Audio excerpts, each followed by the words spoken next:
ரோஹித் சர்மா ஃபேனுக்கும் விராட் கோலி ஃபேனுக்கும் நான் ஒன்று சொல்றேன். அவங்க 2 பேருமே கன்ஃபார்மா இந்த அடுத்த தடவை அடிச்சு காட்டுவாங்க. இந்த தடவை அடிக்கலன்னு யாரும் கவலைப்படாதீங்க ஃப்ரான்ஸ். அடுத்த தடவை கன்ஃபார்மா அடிப்பாங்க.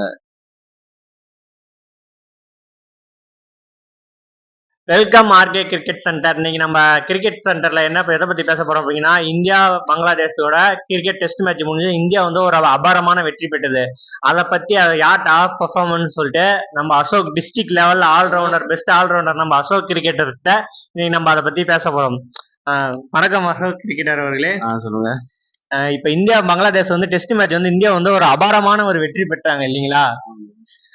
இப்போ வந்து அதுல வந்து நீங்க டாப் பர்ஃபார்மன்ஸா யாரை ரேட் பண்ணுவீங்க?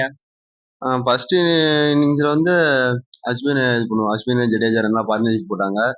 3 நாளா பிடிச்சிருந்துச்சு. அஸ்வின் சென்னை சேப்பாத்திர சீரிஸ்ல அவர் திறமை அவர் காட்டினாரு. ஜடேஜாவும் கொஞ்சம் காட்டினாரு. ஆக்சுவலி 2 பேத்துக்குமே ஹோம் கிரவுண்ட் மாதிரி தான். அஸ்வின் ஹோம் கிரவுண்டு, இவரு ஜடேஜா வந்து சென்னையில விளையாடுறதுனால அதுக்கும் ஹோம் கிரவுண்ட் தான். 2 பேரும் ஹோம் கிரவுண்டை சரியா பயன்படுத்திட்டாங்க இல்லையா? அப்படிதான் சொல்ல வரீங்க?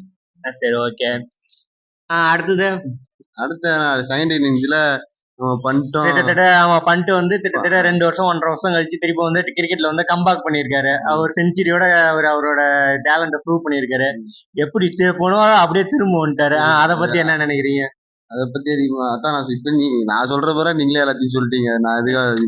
நான் ஒரு இதா சொல்றதால நீங்க ஒரு கிரிக்கெட்டர் ஒரு ஆல்ரவுண்டர் உங்களுக்கு தெரியும். ஒரு பவுலிங் எப்படி போடுறது, ஒரு பேட்டிங் எப்படி பிடிக்கிறது, கடினமான செயல் உங்களுக்கு தெரியும்.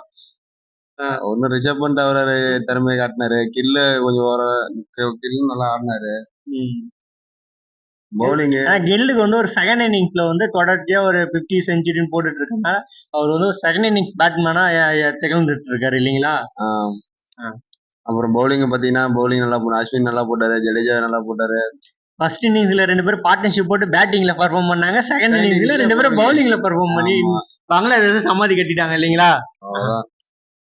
இனிமே நாம தான். ஓகேங்க. பங்களாதேஷ் சைடுல இருந்து யாராவது பெர்ஃபார்ம் பண்ணுவீங்க? உங்க பேர்லாம் எனக்கு சரியா தெரியலங்க. எனக்கு அவங்க பேர்லாம் சரியா தெரியல. தெரிஞ்சிருந்தா நான் அதே சொல்லுவேன். கிரிக்கெட்டரா இருக்கீங்க, ஒரு ஆல்ரவுண்டர், டிஸ்ட்ரிக்ட் லெவல்ல கப்பலா அடிச்சிருக்கீங்க. பங்களாதேஷ பத்தி முஸ்தபிஷர் மட்டும் தாங்க தெரியும். பங்களாதேஷ்ல இல்லைங்க, அவர் டெஸ்ட் மேட்ச் விளையாடுறது இல்ல. எனக்கு தெரிஞ்ச ஒரு ஆளு அவரு தாங்க. அவரு விளையாடுறது இல்லைன்னா என்னங்க பண்றது? யாருமே என்னை பத்தி அவருக்கு தெரியாதுங்க. Okay guys, Tata see you. அடுத்த செகண்ட் டெஸ்ட் எப்படி போகும்? இந்தியா ஜெயிக்க வாய்ப்பு இருக்கா இல்ல பங்களாதேஷ் வந்து கம்பேக் கொடுப்பாங்களா? திருப்பி இந்தியா தாங்க. எப்பவுமே இந்தியா தாங்க. ரோஹித் சர்மா விராட் கோலியும் வந்து இந்த இன்னிங்ஸ் சரியா அடிக்கல. 2 இன்னிங்ஸ் அடுத்த இன்னிங்ஸ்ல கன்ஃபார்மா அவங்க அடிப்பாங்க. 2 பேரும் அடிப்பாங்க. 2 பேருமே செஞ்சுரி போடுவாங்க. கவலைப்படாதீங்க. ரோஹித் சர்மா ஃபேனுக்கும் விராட் கோலி ஃபேனுக்கும் நான் ஒன்று சொல்றேன். அவங்க 2 பேருமே கன்ஃபார்மா இந்த அடுத்த தடவை அடிச்சு காட்டுவாங்க. இந்த தடவை அடிக்கலன்னு யாரும் கவலைப்படாதீங்க ஃப்ரான்ஸ். அடுத்த தடவை கன்ஃபார்மா அடிப்பாங்க. அசோக் வந்து எது சொன்னாலும் அது அப்படியே நடக்கும். கரெக்டா சொல்லியிருக்காரு.